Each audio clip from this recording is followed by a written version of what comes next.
कहानी की शुरुआत में स्कूल के कुछ बदमाश लड़के एक लड़के को बुली कर रहे होते हैं, लेकिन जैसे ही वह धमकाना जारी रखने वाले थे, अचानक कुछ ही दूरी से चिल्लाने की आवाज आई। वहां पर एक सुंदर सी लड़की आई और उन बदमाश लड़कों को थोड़ी तमीज सिखाया और उनके साइकिल को पंचर करके बदमाश लड़के को भाग जाने को कहा। बदमाश लड़के डरकर जल्दी से भाग गए। फिर लड़की कोल के पास गई और उसे उठने में मदद किया। पता चला कि वह कोल की नैनी थी। बाहर जाने और अकेले समय बिताने के लिए कोल के माता पिता ने उसके लिए एक सेक्सी नैनी को काम पर रखने के लिए बहुत पैसा खर्च किया। हालांकि वे जैसे ही चले गए, नैनी कोल को कमरे में पार्टी करने के लिए ले गई। यह देर रात तक पागलों वाला डांस चलता रहा। जब नैनी ने कोल को जल्दी से सोने के लिए एक गिलास शरबत के नाम पर शराब दी, लेकिन कॉल शराब को पहचान लिया, इसलिए उसने चुपके से शराब को फूलदान में डाल दिया जब नैनी ध्यान नहीं दे रही थी। हालांकि ये उसकी छोटी सी हरकत थी जिसने अनजाने में उसकी जान बचाई, क्योंकि रात के दूसरे पहर तक कोल, जिसने शराब नहीं पी थी, सो नहीं पाया था। लेकिन अचानक दरवाजे की घंटी बजने से उसे डर लगा। वह कमरे से चुपके से बाहर निकल गया, यह देखने के इरादे से कि नैनी क्या कर रही है। लेकिन जब वह सीढ़ियों से नीचे देखा तो उसे पता चला कि यह नैनी ही थी जिसने कुछ लोगों को देर रात पार्टी करने के लिए बुलाया था। यह देखकर कि दूसरे उनको बहुत मजा आ रहा था, वह सीढ़ियों से झांकने से खुद को रोक नहीं सका।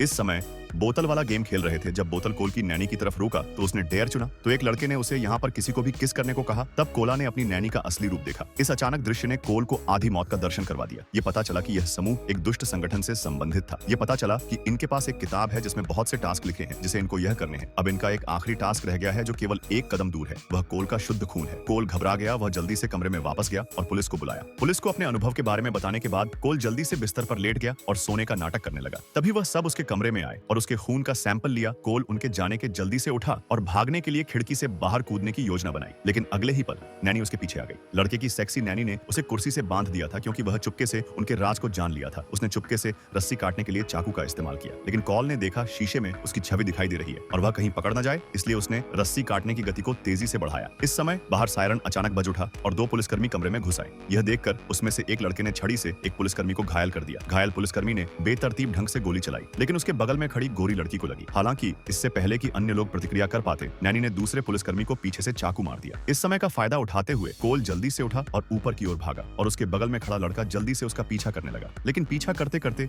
इसके साथ एक दुर्घटना घट गई। कोल ने उसे धक्का दे दिया। जाहिर तौर से लड़के की मौके पर ही मौत हो गई। इस समय कोल के पास खुद को दोषी महसूस करने का समय नहीं था। वह जल्दी से कमरे में गया और जल्दी से चादरें खिड़की से बाहर फेंक दी, लेकिन जैसे ही वह दीवार के सहारे यार्ड में भागने वाला था, तगड़ा आदमी अचानक आ गया। उसने कोल को बड़ी आसानी से ऊपर खींचने लगा, जिसके कारण कोल ने रस्सी को सीधे छोड़ दिया, जिससे वह जमीन पर गिर गया। फिर अपने शरीर में दर्द की परवाह किए बिना वह जल्दी से उठकर गोदाम में चला गया। कुछ काम के औजारों को उठाने के बाद उसने जल्दी से खुद को एक चादर से लपेट लिया। जल्द ही एक लड़की ने उसका पीछा किया। कुछ देर तक टॉर्च से खोजने के बाद भी सफलता नहीं मिली। वह पीछे मुड़कर जाने वाली थी। यह देखकर कि उसने उसे खोज लिया है, कोल ने जल्दी से एक आतिशबाजी निकाली, फिर जल्दी से उसे जलाया, लेकिन वह उससे बच गई और वह जैसे ही कोल को पकड़ने के लिए आगे बढ़ी, वह चूहे दानियों में फंस गई। कोल जल्दी से गोदाम से भाग गया। तभी गोदाम में एक जोरदार धमाका हुआ। लड़की की मौके पर ही मौत हो गई। लेकिन इससे पहले कि कोल एक पल के लिए भी आराम कर पाता, शर्टलेस मोटा आदमी पहले से ही उसका पीछा कर रहा था। वह आगे बढ़ा और कोल को उठा लिया, लेकिन उसी वक्त दरवाजे पर कुछ हलचल हुई। पता चला कि वह बदमाश लड़का जो कोल को धमका रहा था, उसके घर पर अंडे फेंक रहा था। यहाँ तक कि बलवान व्यक्ति भी इस अहंकारी दृश्य को बर्दाश्त नहीं कर सका और उसने कोल को आगे बढ़कर